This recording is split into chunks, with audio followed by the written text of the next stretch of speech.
Здравейте! Какво означава естествено нещо? Означава нещо създадено от природата. Нещо nature. Нещо такова каквото е. Истинско нещо. Какво означава изкуствено нещо? Нещо, което човека, като казвам човека, имам предвид егото му, се опитал да подобри в естественото нещо, натуралното нещо. И така той е създал някаква глупост, най-често. Защото не може да се подобри естественото нещо. По простата причина, че то е съвършено.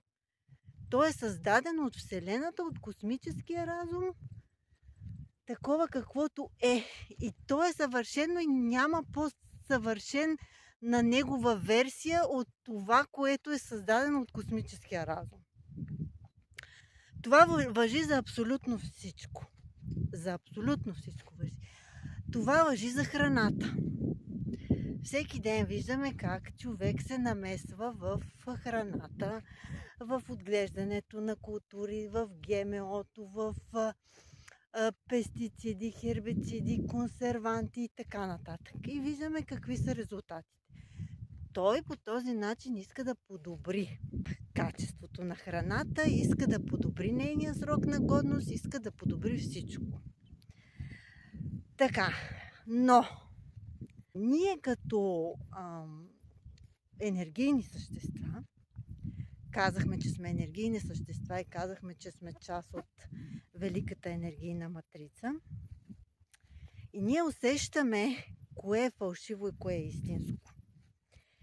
Нашата енергийна матрица разпознава, разбира се, огромната всеобятна енергийна матрица.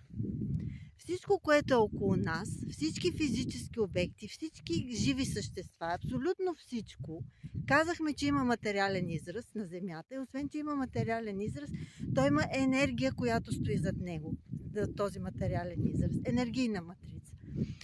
И нашата енергийна матрица, нашата енергия, разпознава естествената енергийна матрица в другите същества и обекти и изкуствената съответно такава не я разпознава.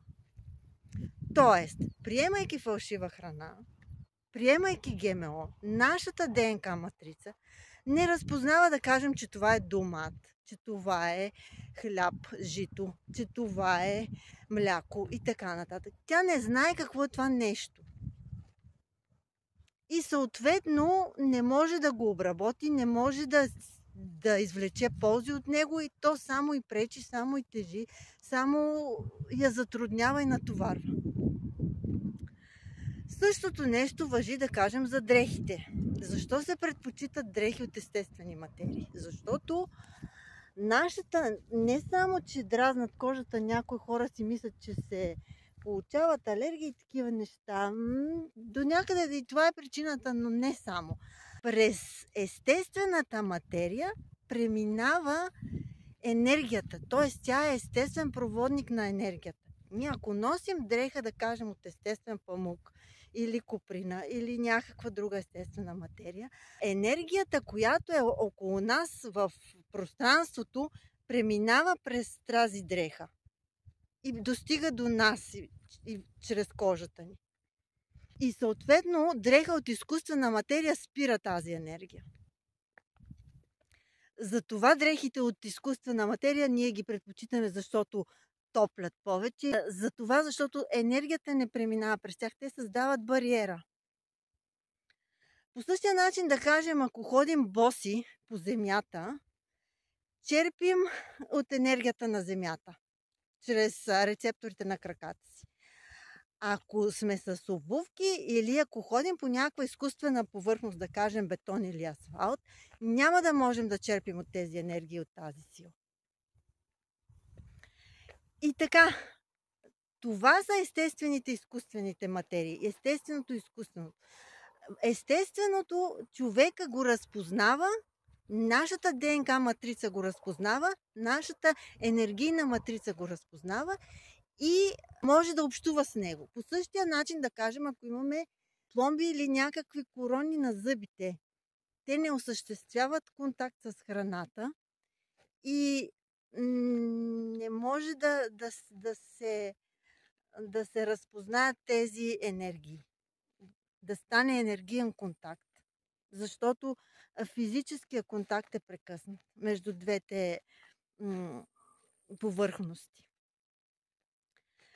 И така, нашата ДНК матрица, като част от великата енергийна матрица, разпознава всички форми на великата енергийна матрица под формата на растения, животни, както казах, дрехи, храна, абсолютно всичко. Също така и къщи, жилища. Защо се предпочитат жилища и къщи от естествени материи, от тухли? Защото те дишат, енергията преминава през тях. А в днешно време използваме всякакви изкуствени материи, облицовки и всякакви полиетилени, пропилени, карбонати и така нататък вещества, за да спрем тази енергия, за да спрем преминаването на потока на енергиите през тях. И по този начин естествено си вредим сами на себе си. И така, намесата на човека в натуралните естествени неща, навсякъде около него, води до прекъсване на енергийния поток и енергийния обмен между великата енергийна матрица и нас самите, който е много, много важно нещо. Върху този обмен лежи живота. От него проистича живота. От този обмен. За нас е нужно, важно, жизнено важно и жизнено нужно непрекъснато да осъществяваме този обмен между нас и естествената, живата, истинската енергийна матрица.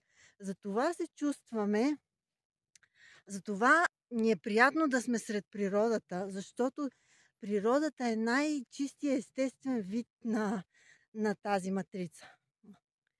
Там ние се зареждаме с енергийната матрица, защото тя там съществува в най-чистия си естествен вид, където не е пипано от човек.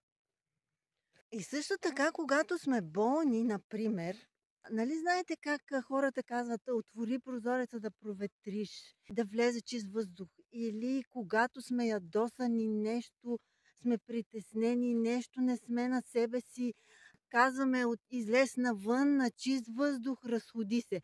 За това, за да стане обмен, за да се, така да се каже, рестартираме, да се рефрешнем, да си върнем фабричните настройки буквално. Защото то е точно така. Ние сме енергийна матрица, ние сме софтуер, който от време на време си губи естествените и фабричните настройки по някакви изкуствени неща и е нужно от време на време да се връщаме назад към истинското си аз, към истинския си произход, да се рефрешваме, да се рестартираме и да си връщаме фабричните настройки.